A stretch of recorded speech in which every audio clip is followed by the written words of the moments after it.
For those of you who are regular listeners to the podcast, you'll know that Philip and I have known each other pretty much my entire professional career.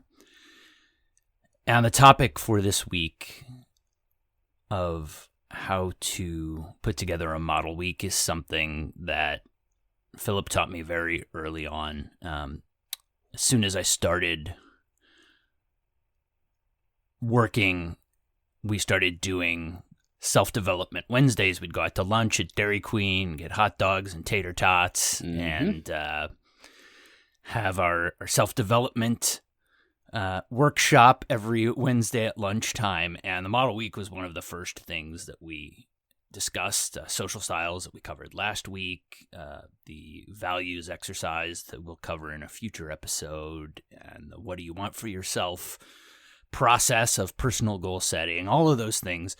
And pretty much all of it I latched on to, except the model week.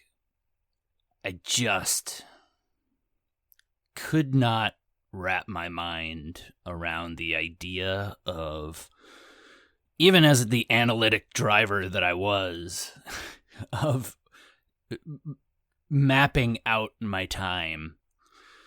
So fast forward to 2008, 2009, when I started wholesaling. I got about a year into the process, and one afternoon on Mondays were my office days, I got to about 2 o'clock in the afternoon, and I looked at my calendar, and I realized on my calendar I had backwards reverse engineered a model week. Just naturally, by trial and error of learning how to do that job, I ended up working my way into a model week. Every Monday, I had blocks of time that I did specific things, and we'll also do a future episode about prospecting and some of the things that I learned about prospecting, and chopping up prospecting because it's such a painful process was one of the big things that I learned how to build into my model week. But I start out with that story because routinely when you're starting to talk about model weeks, the instinct of just about everyone is to push back on it, that it's impossible. Oh, there's no way that I could do that. That will never work for me. I just don't work that way. And put all of those things aside as you are listening to this, and just absorb the process and give it a shot, because it truly, once you embrace it, it's one of those things that it actually, while it feels limiting at first, in the end, you will find that it's actually incredibly liberating. So with that, we will start episode 10 of the Valuability Podcast, the model week. Am I spending or investing my time? The Valuability Podcast is for financial advisors, business owners, and anyone interested in financial planning, business, leadership, and personal development. We believe that financial success comes from building a plan on the foundation of your values, and building your ability will help you get there. My name is Danforth Fleek. I was a financial advisor and product wholesaler for over 20 years in the financial services industry. I am joined every week by my co-host, good friend, and mentor, Philip Simonson. Philip was also a financial advisor, field leader, trainer, executive, leadership development specialist in the financial services business for over 4 decades. And as I said, I'm always excited to get together each week with him and chat about things. How has the week treated you in the Great North this week, besides your septic issues? Yeah, learning how to live in the country. We had snow on opening fishing. Oh, wow. Yes, so which isn't atypical. I think I've shared with the group before that there's only 1 month out of the 12 where it has not snowed up here, and that is July. So we're up here in the land of the North, where the men are strong but women are stronger. We're doing well, Dan. I'm excited for today's topic. Excellent. So you can find us wherever you find your podcasts, Apple Podcasts, Spotify, Stitcher, TuneIn. We have a YouTube channel. Search Value-Ability on YouTube. You can also find us on our website, value-ability.com. Click on the episodes tab, and you can find us there. Wherever you find us, please like, review, subscribe, and share. Now, we're at a stage of building our podcast that really the most important thing you could do is share it with people that you think would be interested. Again, we focus on financial advisors, but we are broadening that and doing more in the personal development and leadership training side of things. So trying to open up the topics a little bit. So please do pass us on to people that you think would enjoy our podcast. Sign up for our mailing list as well. We create special content, exclusive content for people that are on our mailing list. Go to value-ability.com, click on the Contact Us tab to sign up for that. Follow us on Twitter and Instagram. Twitter is the best way to get in touch with us. If you have questions or comments, you can tweet at us. Our Instagram account, if we talk about any visuals, we post them to our Instagram account. Both of those accounts are at value_ability. And then if you want to find us on Facebook, you can just search at valueability, all one word, on Facebook. Excuse me, Facebook. So, Philip, the model week, am I spending or investing my time? Is it typical to react to the model week the way I did and just pretty much say, I can't do that? God, yes, absolutely. Myself, I think if anyone listened into our last week's podcast, Social Styles, well, I'm a raving expressive, amiable. Well, what did we find out about expressives? Well, they are creative. They like spontaneity. They, in use of time, well, they're undisciplined. So it didn't take long for Jim Choate. I have, two predominant mentors in my life here. Jim Choate being one, God bless his soul. And then Doug Lennox. Jim, I was tasked to go down and help co-run a region down in the Southwest region out of Dallas. This would have been mid to late, 80s. Well, when I got there, I was fairly young too, early 30s. We were 13 regions. We were, Harvey had a scorecard for us, and that's a key learning. Things that are generally measured are generally achieved, and people do what you inspect, not what you expect. I share those two because we were 12th out of 13th, and I got to tell you, 13th wasn't the best, so 12 wasn't much better. But 2.5 years later, we took it to number 1. And one of the first things Jim, it didn't take him long, studying me for about a month, he said, okay, come into my office. Here's what we need to do. Has anyone ever taught you time management? And I said, well, no, not really. And he said, all right, we're going to put me on the Ben Franklin system. And it was one of the best things that he ever did, because I had to learn. I had the people side down, but you had to learn how to achieve production. And we'll talk a little bit more about it, but what I learned in that during the course of this podcast, but what I learned, Dan, to answer your question, most people, they thought, this model week, it's going to take away the spontaneity. But what I've really found by setting my goals and setting up, the model week, which, by the way, doesn't mean it's perfect. It's just like human beings, we're all perfectly imperfect, but it does give me a model to follow. And what I, of course, found then was, I got excited in anticipation of different things I put into the model week that were going to occur. So things I could look forward to. So I got my energy also from something else. The next thing what I learned too is that it's not so much that you don't want to focus on the goal. What you focus on the things that you can control, and you can pretty much tell where a person's going to end up in their life by, different habits in their daily actions, from a health standpoint, from where their marriage is going, from where their career is going. It all comes down to focusing on the actions. And I think we shared as well, Dan. I'm going to kick off with this. besides that little story. And by the way, as I said, we did take that up to number 1 within 2.5 years later, that region. There's the expressive. There's the expressive. Had to get the recognition in. Put my narcissism in check here. But great point.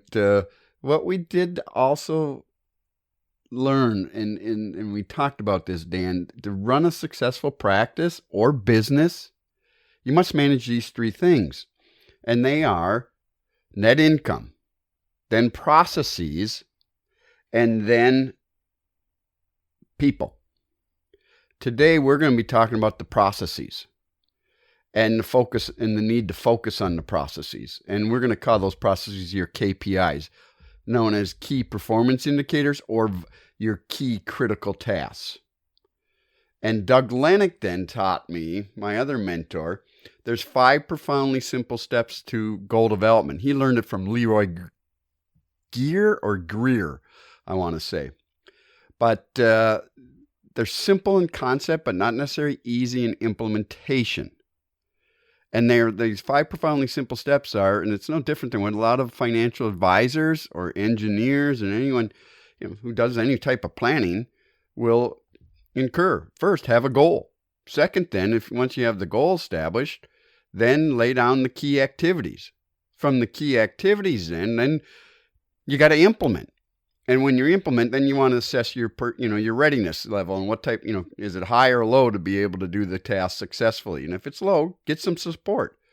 Steps 4, well, you got to monitor progress. Steps 5, and if this goal setting was easy, everyone would be doing it, and there wouldn't be any more self-help books on the New York Seller's best, top 100 list. Well, it's how do you throw off discouragement? Steps 1 and step 2 is you're doing your annual career planning. And then steps 4 and 5, monitoring throwing off discouragement, that's making sure, what we'll talk about here in a little bit, make sure you set up either one-on-ones with your staff to monitor their progress and help them throw off discouragement, or more importantly, if you're just managing, orchestrating your own talents and resources and you're completely independent, put together what I call a strategic block. And I'm going to talk more about that, and I set that up on Monday afternoons, where once you set the direction, steps 1, step 2, that's easy. The key activities, that's where the work begins. And I call once you have the direction set, you got to set up periods of time where you do the deductions. So this is my 3 Ds. And your deductions, then you're reflecting and looking at how you're performing against your vision and against your goals. And when you're doing those deductions and reflective questions, that's going to take you, and you're going to have good key learnings. It's going to take you then, you're going to have discoveries, and those new discoveries will take you into new directions. Yeah, that's one thing. I just pull out a point that you mentioned about looking forward to certain tasks. That's actually how I ended up with my model week when I reverse engineered it was, and I'm sure you've heard this, and I'm sure our listeners have heard this concept of eating the frog, right? Right. You wake up in the morning and you eat the frog. Like, if you got to eat the frog at some point during the day, you get it out of the way, right? It's the task that you don't want to do. Well, for being a wholesaler, the eating the frog is prospecting and calling and setting appointments. But it's not just one thing, it's constant. You have to be doing it pretty much nonstop. And so what I learned, and it's actually how I ended up kind of reverse engineering my model week, was I used to layer it with things that I enjoyed. And so I would be like, okay, I got to make 5 calls and then I can do X. And then I do 5 calls and then I do Y. And then I have 5 calls and then I do Z. And so it kind of was layering it between things that I enjoyed more. So it was kind of just called it taking bites of the frog, because you pretty much had to eat the frog all day, every day. And you were constantly filling up your schedule, and every day that went by, you had a new day to fill up out ahead of you. So it kind of built backwards, like I said, backward engineered me into that model week of having these things. Now, I didn't really do it in any particular order. I had a list of things on each day that I knew I had to do. Most of those things I didn't either was, it's okay. It's better than prospecting, basically, or I actually enjoyed doing them. And so I just kind of layered those in between. So that's kind of I wanted to bring that out as well, of pointing out that bit that you mentioned of, hey, there are things in your model week that you're going to look forward to. Use them strategically to get those KPIs. And also, when you start doing the model week, the other thing that it really helps you figure out is you quickly figure out the things that you avoid. And that's called advanced Right? rationalization example. But yeah, I haven't talked to Lisa here today, my wife. Maybe she wants me to stop by the store before I get home and pick up some milk or extra bread, versus I know I need to be making some calls to prospects. Right. Advanced rationalization. So right. Absolutely. So, let's build on what you just said. One, when I talked about Franklin, one of the things I learned there, you had to prioritize your tasks, and you'd lay them down 5 minutes every day in the morning, every morning. Okay, plan out your day. What are going to be your key tasks, your vital tasks? And Franklin called them and then he hooked up with Covey. Those are your A tasks. Then there's your B's and your C's. You want to do your A's first, and your A's have got to equal what I call your biggest payoffs, and get you your biggest rate of return. So that's how I first started learning, and how to make sure I focused on my time, because how you will respond to you got two things that you can really control. You can control your behavior. You can't control the goals, but you can control the activities, the KPIs that you need to do to be able to achieve the goals. And then you can't control what's going to happen to you, but you can control your emotions and how you're going to respond to what happens to you. And by identifying those key performance indicators, AKA KPIs, or critical activities, then you'll be that's going to be your most predictive indicator of the future of whether or not you're going to be able to achieve your outcomes, if you can deliver on those consistently. What I learned, though, from Covey when I read the 7 highly effective habits of a leader, is he had the thing. One of them was put first things first. Plan with the end in mind. Now, before you even begin here with the critical activities, I would first figure out what's your vision, and your vision should be, I would say what are the characteristics of a good vision statement? Well, one, it's a journey never reached. It's because you're always continuing learning, getting those new discoveries. Secondly, you should be able to recite it within a sentence. Third, if you've got the right vision, it should get you up out of bed in the morning. My vision is to make, what I learned from John Maxwell. I went from success. Success are those things that one does for oneself and it dies with a person, to significance. And significance are those things that one does for others and it lives on after you're gone. My vision is to create significance by developing deep and meaningful work and relationships. So once you have your vision, because if you line your vision then with your values, those are the things that are important to you, then with your goals. And then that's going to help you sustain optimal performance, because vision without implementation is just hallucination. I love that one. Right? The Bible says it just another way. People without a vision perish. Either way, you got to implement, and you got to have a good vision, because that's going to carry you through. That vision's like I grew up in Lake Superior. So it's the lighthouse. It's that beacon to get you, to get to the safe harbors when the water's coming over the bow. So you want to make sure you have a good vision to get you through. Because if you live long enough, the great equalizer in this life is suffering. Everyone's going to suffer, and when that comes, you got you got two options of coming through it. Either you can come through it with resentment. Resentment leads to a broken hardened heart, or you can come through it with compassion and humility. So, off my soap opera there, let's get back now. Once you've got your vision, once you've got your values, you got to take a look at then creating your goals. And if you want to predict, as I said earlier, your future health, look at your daily eating, exercise, and drinking habits. You want to predict your future marriage, how your marriage is going to work out, or any relationship, even with a good friend, or etc. There's the old Gottman index, and that index states that it has to be a 5-to-1 ratio, 5 positive statements to every negative one.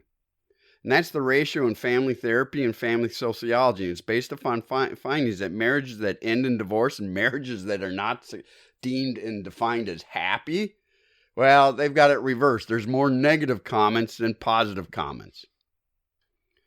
So if you know now, and we're going to talk about goals, I would, obviously the natural one here is, an income goal. But which you need money. I think you need air to be able to live and breathe. Well, you need money to live as well. So figure out what your income goal is. Then but I would encourage you to put in here, what's your career goal? What is your personal development goal? What is your health goal? So, for example, my health. Now that I'm going to 63 years around the sun. I try, health is one of my goals. It's one of my top 5 values. So what I have as KPIs here, I have where I am going to exercise 5 times a week for at least a minimum of 30 minutes, where I'm going to get my beats per minute in my heart, at least in the long, slow burn, and to a high performance. And making sure that I know what my numbers are. And I better be at 94 beats per minute for that long, slow burn. If I want that high performance, I want to be at 117. And that's what I strive to get to. Also, the goal is to lose. And I was at, so far I'm down over, in the last 2 years, I'm down close to 22 pounds, but I still want to go another 15. And so, of course, one of my key activities, I weigh myself. And I share my goals with Lisa, my partner. So I think it's important that when we get into this thing, first of all, let's talk about now backwards planning. And again, that's the plan. Dan said reverse engineering, plan with the end in mind. First thing is define your goal. So if your goal is to earn 200,000, I'll just briefly go over this. We have sheets, and shameless plug. If you want, to get a hold of us and hire us out as your coach, we can help you figure out these goals. And I'm going to stay today just with one goal. If you're a sales rep, and it doesn't matter what any type of sales rep, the 6 key responsibilities stay the same. The 3 key vital statistics are the same, and they're vital because for your business to increase, either 1, 2, or 3 must all increase. And your first vital is number of closes a week. That's when you're asking someone to buy. Then it's when you have asked someone to buy, how many actually purchased. So if you had asked 6 people to buy and 4 purchased, well, you got 67% or 2/3. That's your closing ratio. And then what's your average commission per sale? Then from a cause-effect standpoint, you can look at it, again, staying with salespeople, but we can insert other, whatever your career, goals are and what your business is, we can insert these in. But it's the key activities in. And key activities for any salesperson, the first one is lead generation, getting qualified leads. Then as you got enough leads, then it's calling them. That's setting appointments. And then, how many of those appointments actually were kept. So we look at sufficiency, proficiency there. Then it's introductory interviews. All right. The introductory interview is really to accomplish, it's with a prospect, accomplish 2 premises. One, can I help you out? Secondly, more importantly, is for you to determine whether you not want my help, and is there enough perceived value for us at the end of this 45 minutes to an hour meeting, like LensCraft, or in and out in about an hour, for you to say, yes, I won't, I do want your help. I believe there's enough perceived value here that, that cost box, which from a prospect standpoint in the back of their mind is always going to be bigger than the value or benefit box. Your role is to build the value and benefit box and what you bring to the table with your talent, skills, or services to help them. And they say yes. Well, then if it's a 2-call approach, maybe you have to create a plan, do some case analysis work, and then you got to come back. The 5th key responsibility is present your plan. That's the solution presentation, or close, asking them to buy, and then it's client reviews. And once you have that, and you got to do the math. And if you built up a big enough book, there's about 2,000 working hours. There's 50 weeks in a year, and if you worked 5 days a week, and if you went from 8 to 9, there's approximately, let me see, I would say that's if my numbers are correct, that's about 2,250 working hours available per year. So 30% of your time now is what you've got to want to figure out. Of that 2,250, that's for those non-critical tasks, returning phone calls, non-client facing activities. That's processing business, etc. And I know, again, those are not my A tasks, or my critical tasks, or they are more of my must activities, not my must do activities. Let's put it that way.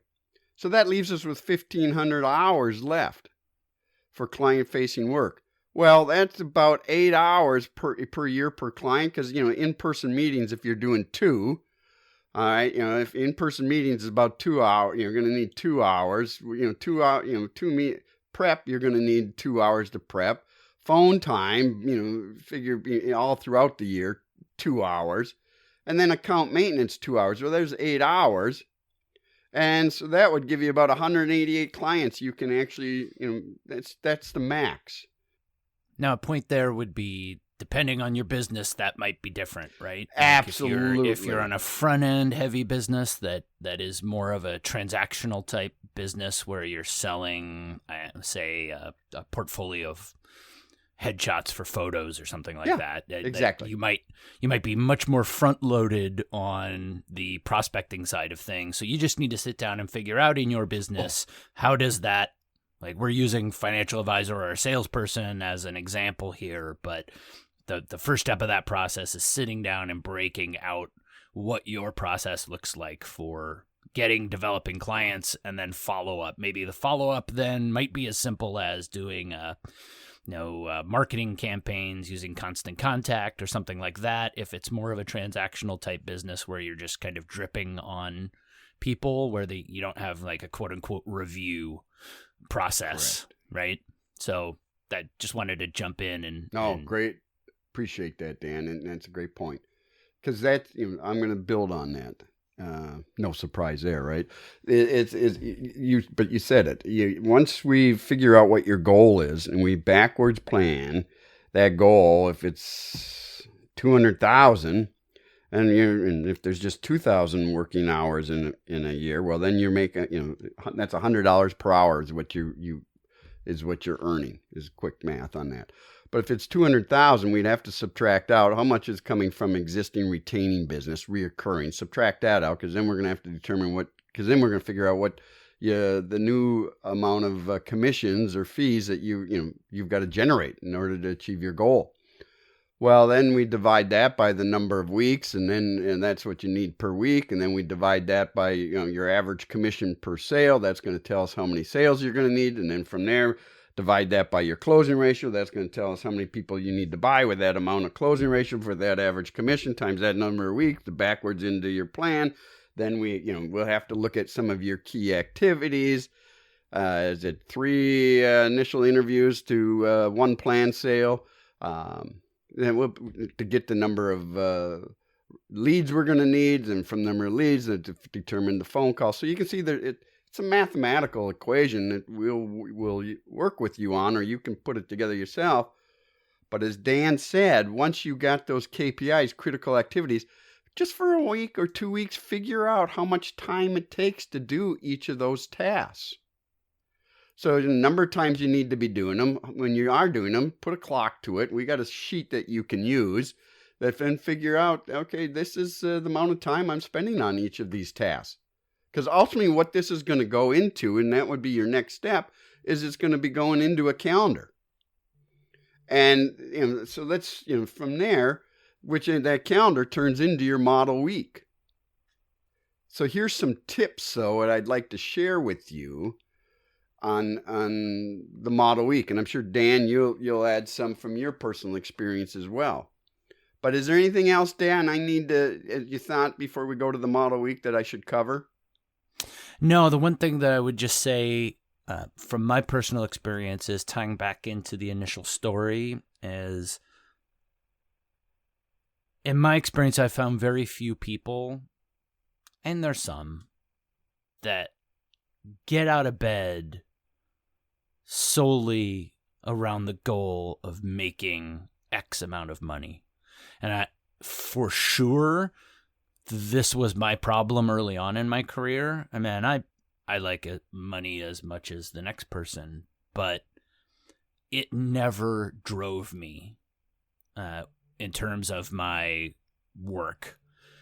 And it wasn't until I started to realize that I might have to support my mother going into a nursing home that I really connected to a vision of why I wanted to earn that money. And so that's what drove me to get even into that position, and then to reverse engineer that model week. It was all based on a vision which was emotional and important to me.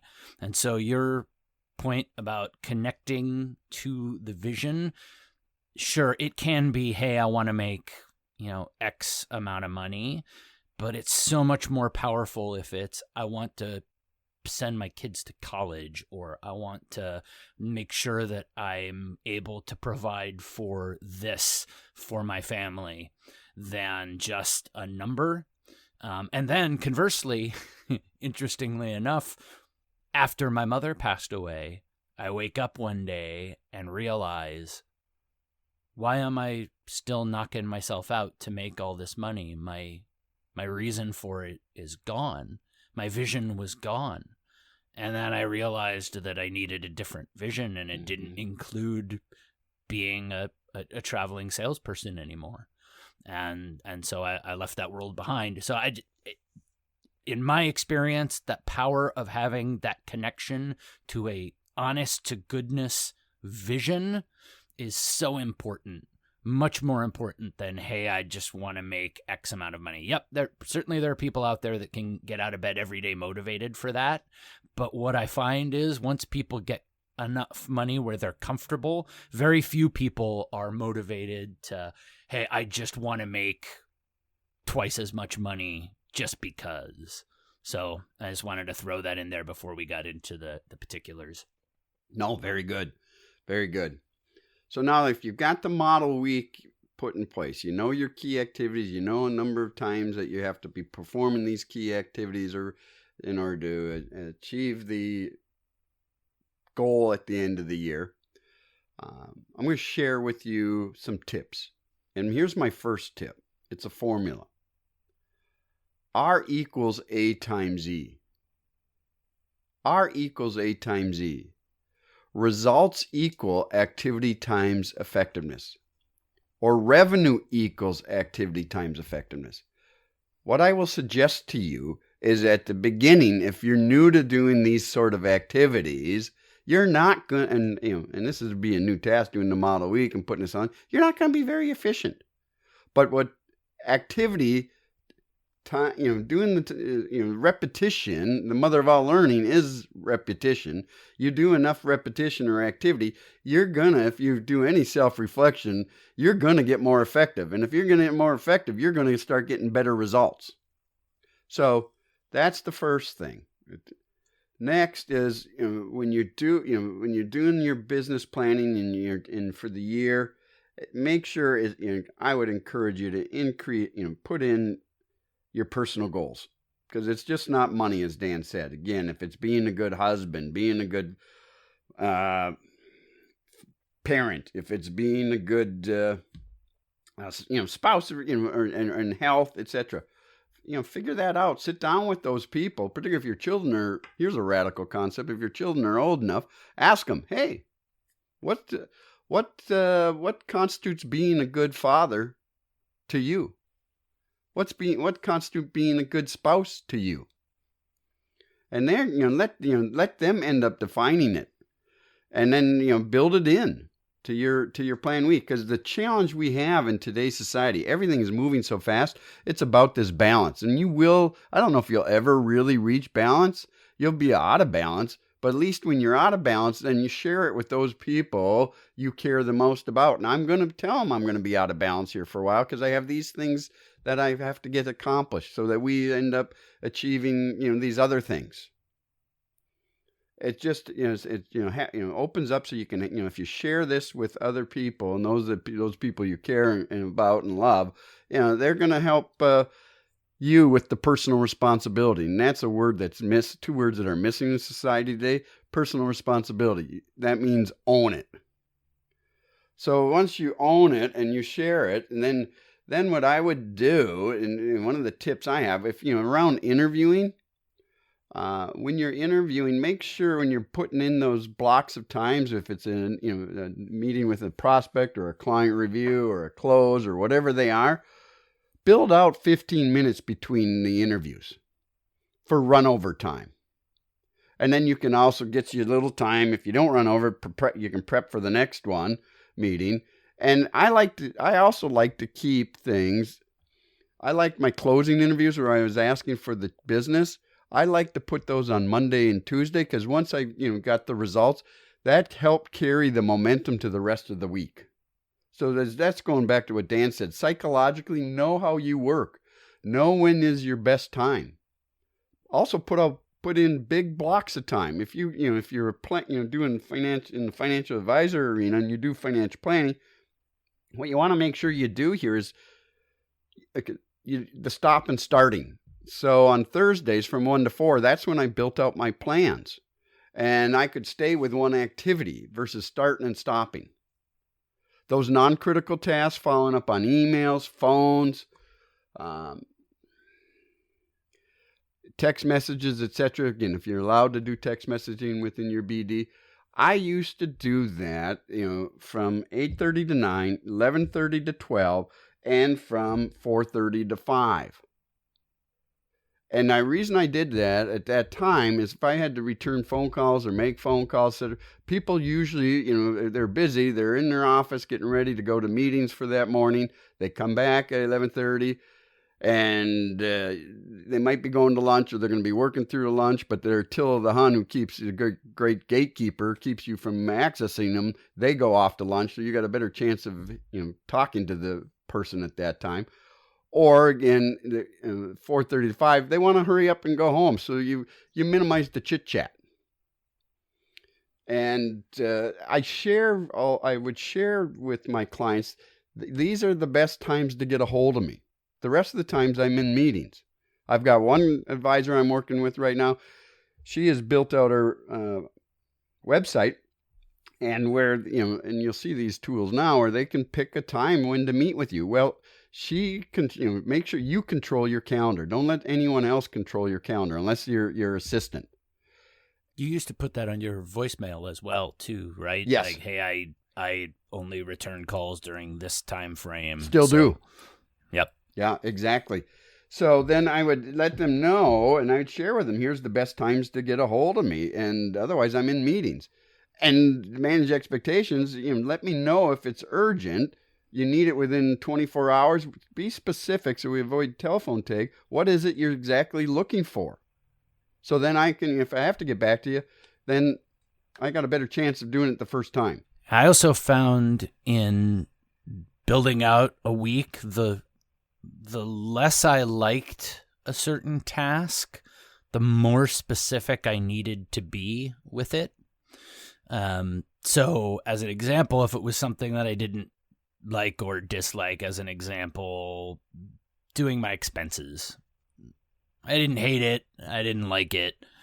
I didn't feel the need to break it out in excruciating detail what I had to do within that realm of things. I had to gather my receipts. I had to, get into the system. I had to upload the receipts. And people always struggle with this in the model week. Like, how specific do I need to be? Do I need to break out every single task I do?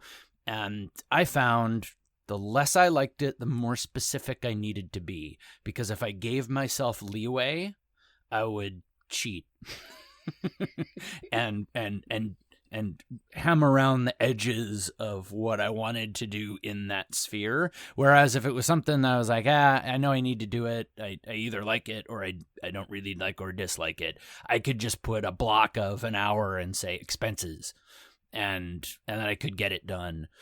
Also, people really stress out about the order. Well, what if I do it at 8 and then something happens and my septic tank alarm goes off and it's all of a sudden it's 8:30? What do? Do I push everything? Stop overthinking it. Like, jump in, do what you can do, and if you don't get done what you need to get done, find another time during the day to do it. Find an area where you didn't take as long to do another task. Like, just stop overthinking all that stuff. All of that thought process is wasted energy where you're battling the process. Yes. Right? Yes. It even could become, later on, what you find, I think, as I've built my model week, it becomes less a very specific timetable of things and more just this, it almost just melts away. And you kind of just flow through your day knowing that these things need to get done. And that's kind of how I ended up with it. My Monday is my office days when I was wholesaling. I didn't have I got to get in and I got to start with this and then I do my 5 calls. I started that way, but eventually it just became more natural. And I could even kind of freeform, be like, what do I want to do first? I'm going to do my expenses first. Okay. So I'd do my expenses and then I'd make 5 calls. All right. What do I want to do now? Well, I want to, prepare for this CE I'm doing next week. Okay, I'll do that now. And then I'll make another 5 calls. So it just kind of became more freeform, but that only comes through, as you said, the mother of all. All learning is repetition. Repetition, correct. Yeah, you got to keep repeating it. So I like this, and let me finish up, and then I'll turn it over to you, Dan. Good conversation here. Again, all simple in concept, but not necessarily easy in implementation. I'm going to finish up with a couple things. One, make sure as you do this model week, put in some time where you're just blocking off where you're going to self-development. Professional athletes, entertainers, they spend 90% of their time practicing and actually 10% performing. Unfortunately, in the work world, it's reversed. And what I've learned is if you continue, if you stop growing, you're dying. So build that in where you're constantly, you're sharpening that saw and you're, staying ahead of your competition by continuing to grow and develop and how you can add more depth of value to your end client. Next is Dan was going through the last discussion. Once you know what your time is worth, and we got these nominal or minimal tasks or non-critical tasks, they're not the must-do tasks, they're the must tasks, however you want to phrase it, then if I know if I'm worth $200 an hour, and this task can be done for $20 an hour, that's when it's going to help me make the decision to get some staff. And then when you get staff, here's my other couple tips, and some of you might have staff already. Make sure, and when I would meet with Susan every day, I had 9 regional vice presidents when I was a senior VP for a large Fortune 100 company. We met every day. And we would go over what are our primary, 10 things she was asked to bring in that she knew that we had to get done that day. she would tell me, here's the 3 that I own. She's going to pick up these others. But we also shared with, to help her in making that decision, I shared, and she knew what our goals were. And for us to get bonuses at that time and keep our jobs. Because you got to, at the end of the day, you have to keep, you've got to produce if you happen to be an employee from an employer. Or if it's your own practice, you've got to keep growing as well. Teach your staff how you make money. Then, I said I was going to come to it, and this is my last piece. I called it my strategic block of time, and I had this on Monday afternoons. And set aside a couple hours. Reconnect with your vision. 5 to 10 minutes. 5 to 10 minutes. Assess your progress. Am I advancing towards accomplishing my vision, or am I treading water? Is it still high in passion and emotional connection for me? Then review your metrics. Self-accountability will be the number one indicator if someone is successful in this world, they say. And I truly believe it. Because you can hold yourself accountable. And one of the ways is, and look at your metrics and don't be in denial or use that advanced rationalization. Because you can be assured of this. People will judge themselves based upon their intent and not their actual behaviors. So look at the numbers. Where are you against the goals? Set up a scorecard, because you can't be perfect every week, but you want to be in the red zone, and you want to be scoring at least X percentage of the time in the red zone. Look at your lead and leg indicators. And are you producing and executing at a high level? If not, what are the 1 or 2 things you need to stop doing, and why, and how is it going to impact your business results in relationship to your goals? And then you assess your performance breakdowns. What's the root cause? And then adjust and execute. So I just wanted to share that. And with that, I'm complete, Dan, and I will turn it over to you. But remember, we all have one thing that is constant, and that's time. We all have 168 hours in a week.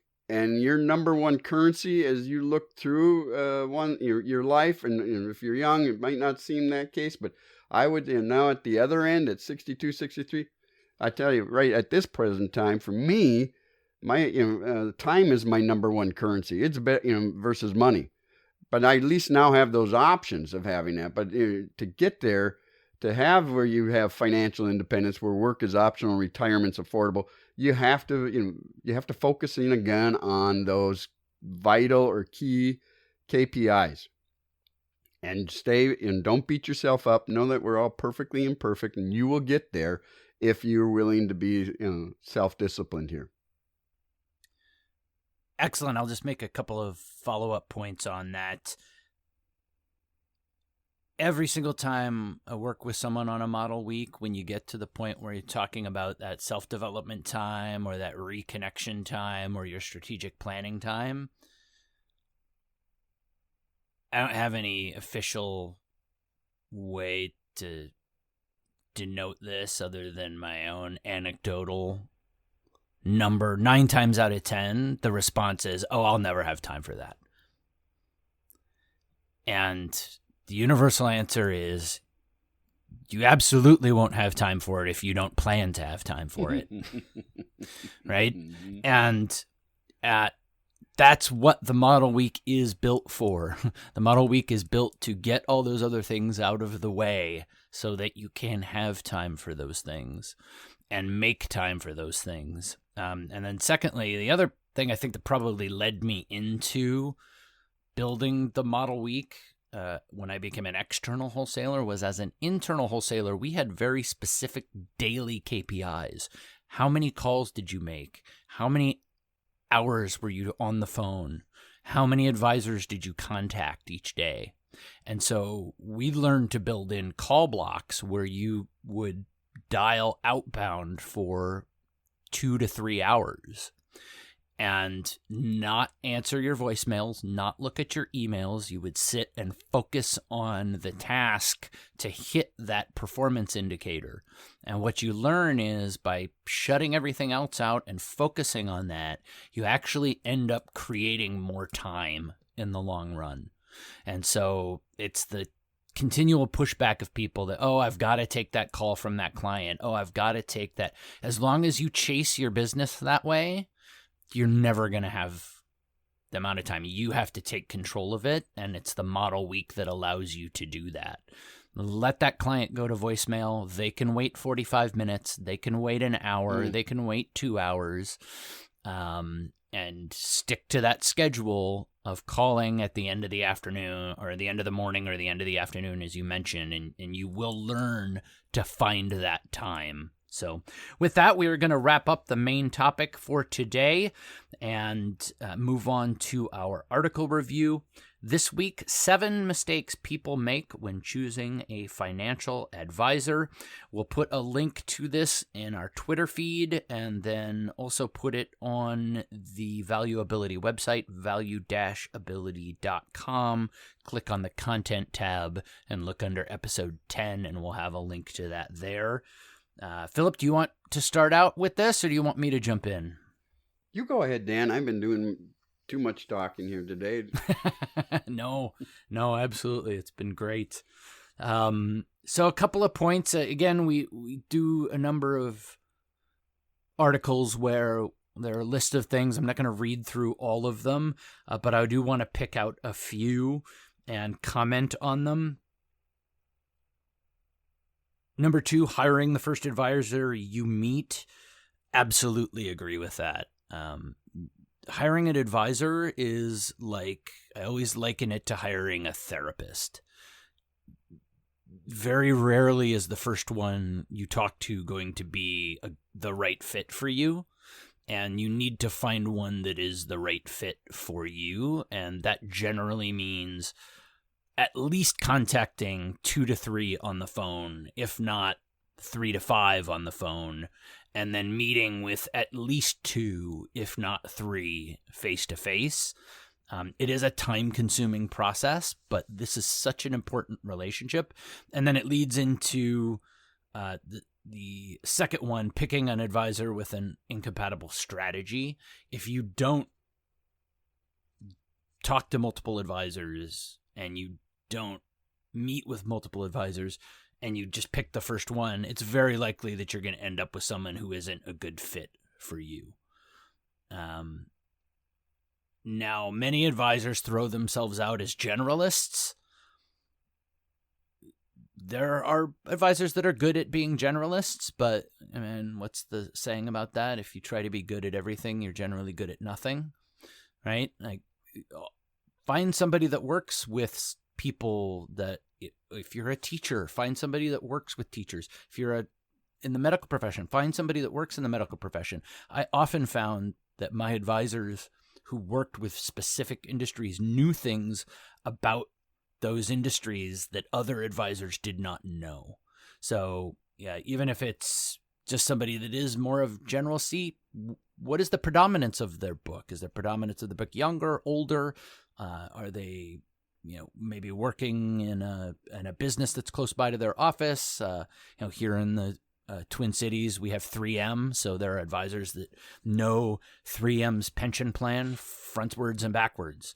I worked with a number of advisors that were very good at working with employees of that company. So not understanding how they're paid, you need to do some research there and figure out how advisors are paid, and then find one that fits the way that you want to be paying your advisor, and then also a format that you understand. A couple of other things that I weren't on this list that I thought of as well. Picking a financial advisor because you like them or they're nice. Look, it's a great bonus if you like them or if they're nice. But the number one thing is they need to be willing to tell you the truth when you don't want to hear it. So again, don't pick it because it's your cousin's friend or roommate, or because it's your parents' financial advisor. None of those are good reasons. And nor is because they're nice or you like them. Doesn't mean that they're good at what they do. You need to dig deeper. not taking the time to put together a list of things to ask potential advisors, and specifically around your goals. Now, that's a little bit of a shameless plug, in which you will understand when we get to next week's topic. But with that, that's all I have. Any points you wanted to follow up on or pull out, Philip? Yeah, pull out a couple. One, I'd ask them, besides what licenses, of course, they've acquired over their time period, but do they have their CFP? Well, have they continued their education? And if it doesn't necessarily make them better, but what it does tell me is that they are taking their practice and this industry seriously, and they want to be the best they can, and they're continuing to grow. That's a great point. Next is the piece: price only becomes an issue in absence of value. So know how they're being paid is vital. Is it, are they fiduciary, are they suitability? More next week. But then what value, if they're, what are the services they're providing for those fees? And so you can make sure I've got this values box and I've got this cost box. Again, that values box is going to be smaller than the cost box initially for the consumer. So you make sure, if you're the consumer, that you get what you want from services and value from your advisor. I agree very much with that last point as well, because there's so many things, especially now this is true of any business, but in the financial advice world, so specifically I was in my business group this morning with a financial advisor, and she had mentioned that she had spent an hour talking to one of her clients about whether or not he should, in the current environment, buy the larger, more expensive house that he was planning on buying this year. Now, nobody builds in the idea of money that is potentially lost from making a poor decision around that kind of purchase into, quote unquote, the fee of the financial advisor, right? It's always focused on investment performance. Take the amount I'm getting charged and divide it into my portfolio value, and that's the cost. No, there's other values. Now, if your advisor's not providing that kind of service, then yes, it's absolutely just about the investment advice. But if you're working with a true financial advisor, a true financial planner, and they are giving you advice across a broad spectrum, they may be saving you money in lots of different ways that doesn't show up on that bottom line calculation. So with that, we will wrap up the article section. And, again, I guess it's the curse of going into our main topic at such depth, which I very much enjoy. We have run a little bit long. So again, I think we are going to keep our question for a time when we can give it the proper amount of time. I just don't want to throw it out there and skimp on it when we are pressed for time. So with that, we are going to wrap up for the week. If you have topics or questions for us, reach out to us on our Twitter account at value_ability. You can also get in touch with us on our website, value-ability.com. Click on the Contact Us tab, and there's a form there where you can get in touch with us. Also, reach out to us on Facebook, search at Valuability, all one word. What do you think the most important factor is in hiring a financial advisor or a financial planner or any other kind of trustworthy advisor? So CPAs, lawyers, car mechanics, there are lots of industries where you want to know that the person giving you advice is trustworthy. That leads into our episode for next week, selecting trustworthy advisors.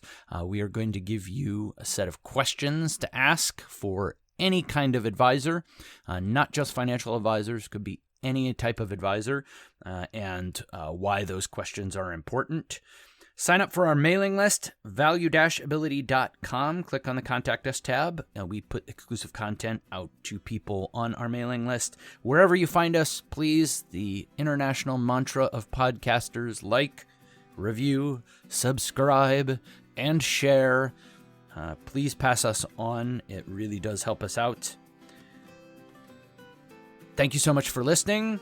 Philip, it's always a pleasure, and join us next week. And until then, remember that financial success comes from building a plan on the foundation of your values, and building your ability will help you get there.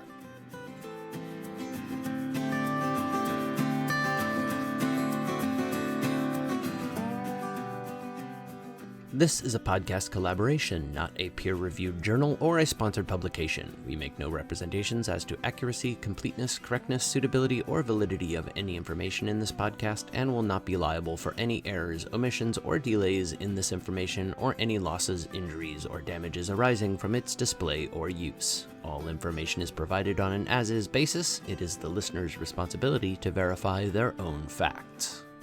You should be aware of the real risk of loss in following any strategy or investment discussed on this podcast. Strategies or investments discussed may fluctuate in price or value. Investors may get back less than invested. Investments or strategies mentioned on this podcast may not be suitable for you. This material does not take into account your particular investment objectives, financial situation, or needs, and is not intended as recommendations appropriate for you. You must make an independent decision regarding investments or strategies mentioned on this podcast. Before acting on information on this podcast, you should consider whether it is suitable for your particular circumstances and strongly consider seeking advice from your own financial or investment advisor. The views and opinions expressed on this podcast are those of the authors and do not necessarily reflect the official policy or position of any other agency, organization, employer, or company. Assumptions are not reflective of the position of any entity other than the authors, and since we are critically thinking human beings, these views are always subject to change, revision, and rethinking at any time. Please do not hold us to them in perpetuity.